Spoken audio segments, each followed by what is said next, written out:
来人！快！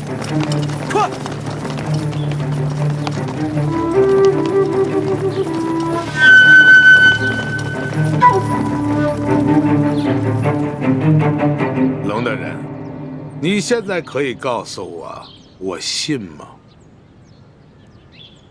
不过此时此刻，本官还是很佩服你的。此情此景，居然如此镇定，是个见过大阵仗的人。不过本官还是不明白，你为何要跟本官作对到底？哈！你以为你救了丽嫔，他就可以在皇上耳边给你多吹吹枕边风是吗？就可以免除了你擅杀朝廷命官、伪造玉玺、假传圣旨的罪责吗？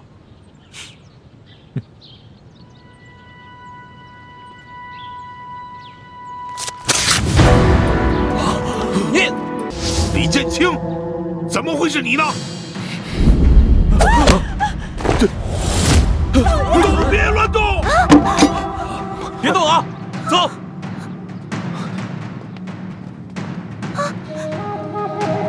姓李的，放了我姐夫，不然我弄死他！我跟万姑娘非亲非故，你以为用她就能威胁到我吗？少跟我来这一套！你跟那个姓龙的自诩为仁义之士，为了那些灾民，你们都能犯下这么大的罪行，你能眼看着这么一个手无寸铁的女人为你送命？放人！万姑娘，我刚才就是顾及到你的安危，才想用计带你离开，没想到你还是放不下孟祥和。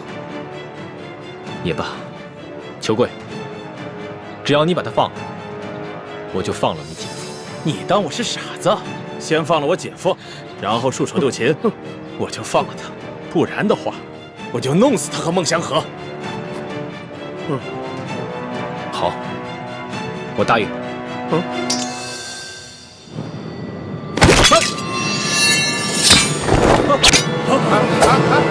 西外呢？受伤刘大神，刘大神啊！你是倾城？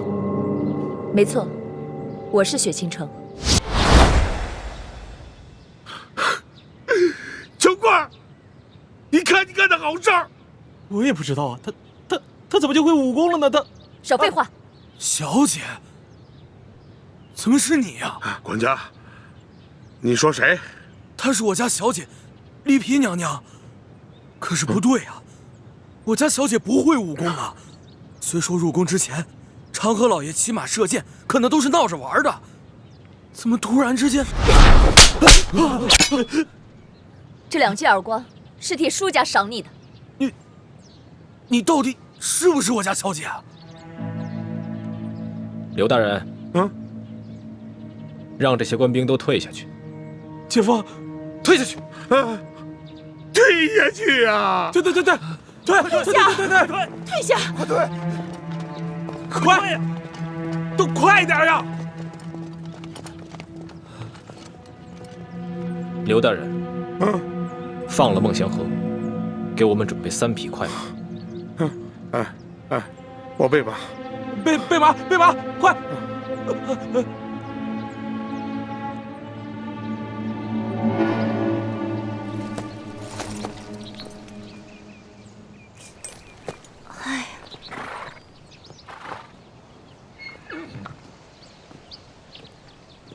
舒姑娘，你不要着急，倾城他们一定会平平安安把你的孟哥哥带回来的。哎，但愿他们3个能平安无事啊！阿弥陀佛，菩萨保佑，菩萨保佑，菩萨保佑！来了，什么来了？我听到马蹄声了。看，倾城带着你的孟哥哥，他们回来了。婉妹，孟哥哥，婉妹，太好了！哎，刘德昭那个狗官没有为难你吧？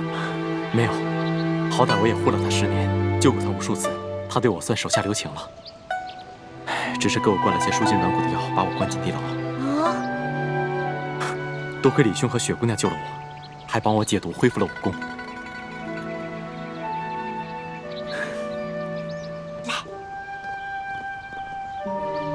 感谢3位的救命之恩，我们无以为报。在此，我们两个就给三位磕头谢恩了。哎，孟兄，快起来！快起来！来，婉心妹妹，你我虽然非亲非故，却因容貌相似，结下了不解之缘。孟大哥也是位忠义之人，看着你们两个终于能够冲破一切障碍，携手此生，姐姐我啊，不知有多羡慕呢。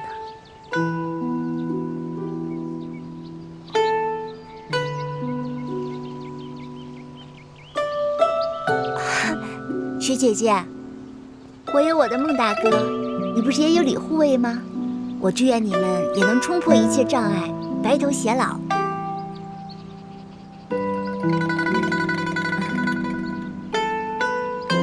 舒姑娘，你误会了。李护卫他从小就已经有了未婚妻，他的未婚妻也是我们倾城的好姐妹，她们从小一起青梅竹马长大，所以他们的关系只是兄妹之情。哦，对不起，我给弄错了。那我祝你们好人一生平安吧。虽然我不知道你们为什么要绑架我，又让雪姐姐顶替我入宫，可我知道你们都是好人。婉心妹妹，今日我不得已在刘德昭等人面前显露了武功，他们肯定会怀疑我的身份，但只要你不暴露行踪，不落到刘德昭等人的手里，他们就没有证据证明我是假冒的舒婉心。所以，姐姐拜托你，一定要远离山西，小心隐藏行踪。好，三位放心，我与婉妹此去必定选个隐秘的地方，野性埋名，男耕女织，过些平淡的生活，绝不给各位再添任何麻烦。如此甚好。孟兄，其实我也很羡慕你。李兄，你不也有青梅竹马的心上人吗？听说还是从小就定亲的未婚妻，不像我跟婉妹，还要经历这么多波折。我和我那未婚妻之间的波折，只怕比你们还要大。说来话长，不说也罢。李护卫，此地不宜久留，我们还是和舒姑娘他们就此别过吧。好，孟兄，你和舒姑娘各骑一匹马，赶紧快马加鞭，离开山西。好，多谢。山高水长，后会有期。后会有期。保重。雪姐姐，李大哥，再见了。一路平安。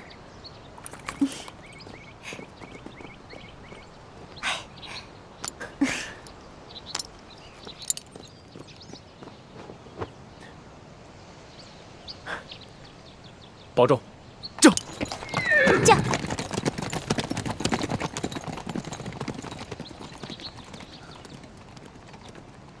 师傅，你跟我们一起去见康熙吗？我就说你的病已经好了。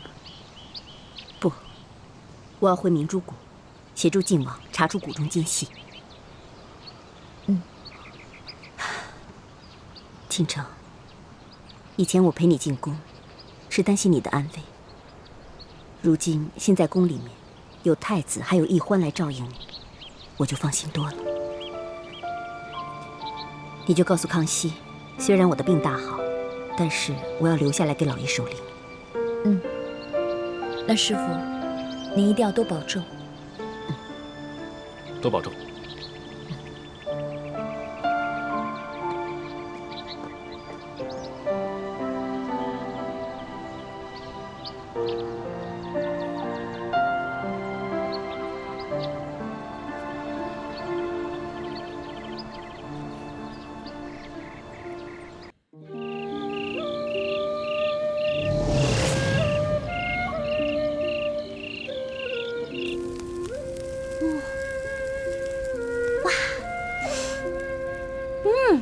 搞定，好了，真香。老大，你这偷鸡摸狗的本事还真不错呀。注意啊，我不是偷的，我在农户的鸡窝里放了一锭碎银子呢。得了吧，不告而取就是偷。行，我偷的，待会你别吃，你别吃啊。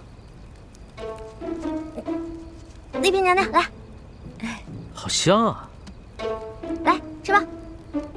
吃完了这儿还有啊，接着来。哎，我的呢？你的？你刚才不说了吗？这是偷的，你就别吃了呗，要不然就跟我们分赃了。不是。哇！主子，您先用我这份吧。你看看，任婉心好。来，丽萍娘娘，来。好。好好吃。罗大，没想到你还有这手艺。那当然了，我从小学别的不精，但是我以前有个师傅，他是前明的厨子，是最有名的厨子，所以我跟他学习的时候可认真了。前明最有名的厨子，御厨啊！主子，千万别听玉环瞎说。那个教咱们做饭的师傅，不过是在大户人家掌过勺而已。是啊，我不吹牛嘛，别戳穿我呀。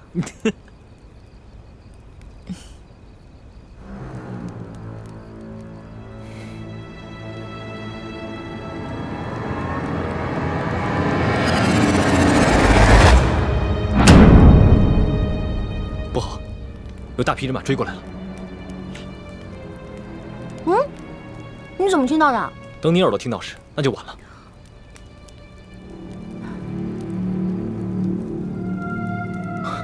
四面八方都有人追过来，我们被包围了。什么？那我们现在该怎么突围啊？这批人武功不弱，人数众多，若强行突围的话，恐怕难护主子周全。幸好我做的人皮面具还在，只能用之前的办法了。我找一个侍卫兄弟扮成主子的模样，我们先引开追兵，东西都不要带了，赶紧撤离。好吧。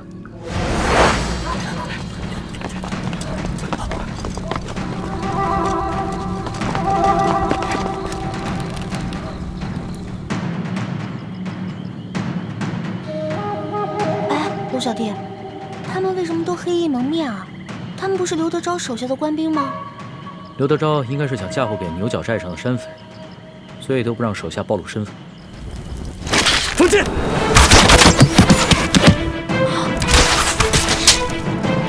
是这样吗？好狠啊！抓住楼下的那个姓李的！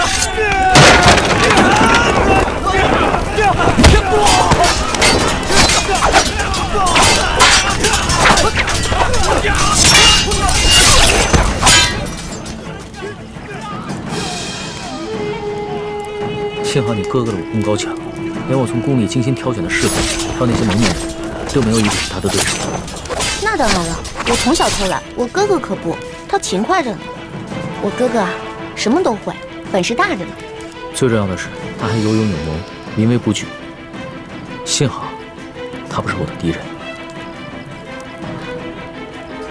那当然了，你是我的龙小弟啊，他是我的亲哥哥，自然会把你当成亲弟弟看待，他会保护你的，放心吧。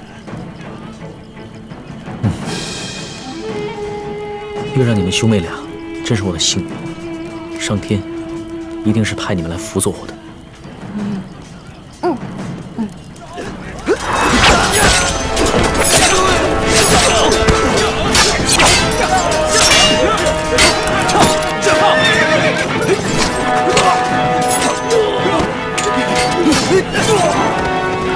快追！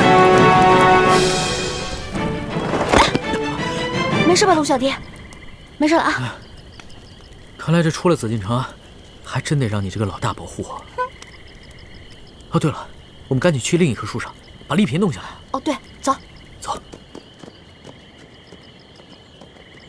丽嫔娘娘。哎，丽嫔人呢？薛姐姐准不放心朱哥哥，又悄悄赶去帮忙了。丽嫔怎么不见了？我可能记错了，我哥没有把她藏在树上。那咱们赶紧一起去找她吧。书剑已经为国捐躯了，我一定要保护好他的女儿。龙小弟，你可真仗义。不用找了，我在这儿呢。丽嫔，你去哪了？哦，臣妾被李护卫藏到了远处的一棵树上，我看到他们走远了，就顺着树干慢慢滑下来了。这林子里的树可都是很高的，你居然能自己滑下来？啊，主子，臣妾的爹可是威震一方的武将，臣妾小时候也是在马背上长大的，这点胆量还是有的。以前在宫里的时候，总觉得你知书达理、多才多艺、温婉可人，没想到你还外柔内刚，有胆识。主子过奖了。哎，行了行了，咱们别在这聊天了，咱们去个安全的地方吧。这样，去反方向，咱们逃吧。好。你的手，快快！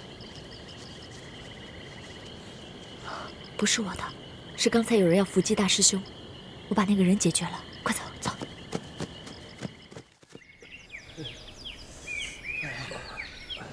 给我拿点水。谢谢啊。疼。不行了，救助我！疼。我这有水。忍着点。王大哥。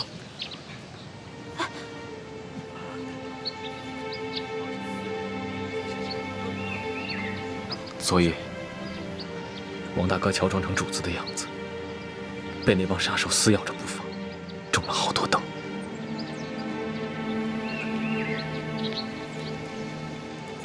这些侍卫都是我从宫里精挑细选出来的，个个都训练有素，忠心耿耿。出宫的时候有30余人，现在却只剩下这么10来个。刘德昭啊，刘德昭！这笔账我会慢慢跟你算清楚。主子，昨天我本可以杀了他，但我未奉主子的旨意，不敢擅杀朝廷命官，而且就那么一刀结果了他，实在是太便宜他了。你做得对，要杀一个刘德昭容易，但是一定要将他的罪行昭告天下，明正典刑，这样才能起到杀一儆百的作用。等我回了宫之后，就借刘德昭这颗人头，开启整顿吏治之风。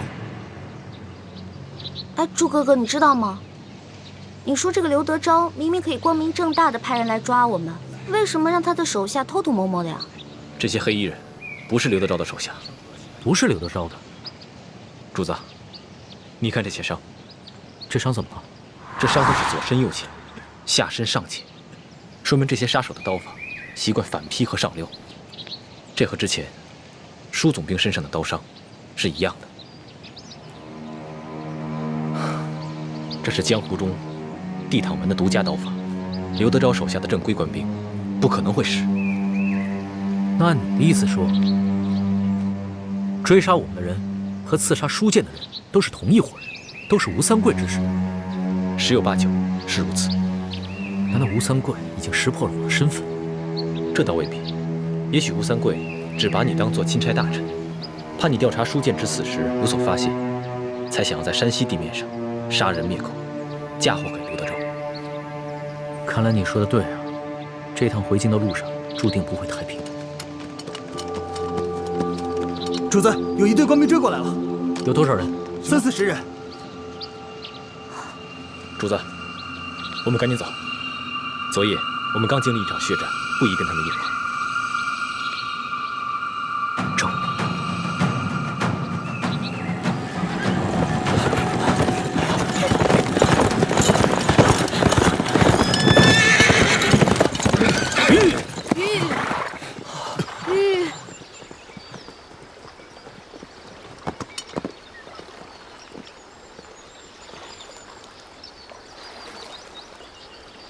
没有船也没有桥，我们怎么过河呀？主子放心吧，昨夜我们逃出来之后，我已经安排兄弟们提前过来探路，准备好了渡船。河的对面是一片宽阔的树林，只要进了那片树林，追兵们就不容易追到。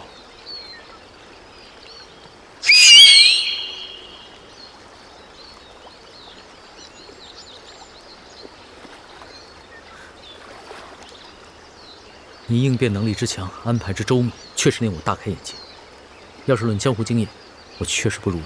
主子过奖了，臣从小生长在民间，在江湖中摸爬滚打，而主子高居庙堂之上，行的是安邦定国的大策，臣怎敢跟主子相比呢？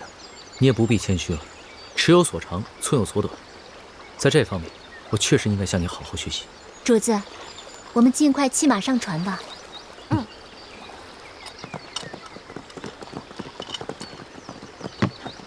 来，快跟上！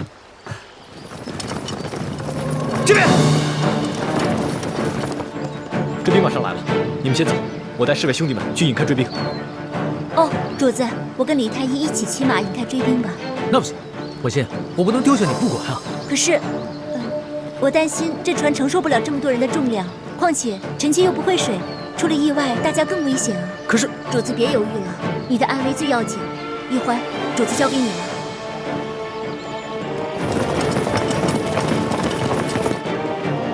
行，出发吧。走。我们走了，注意安全啊！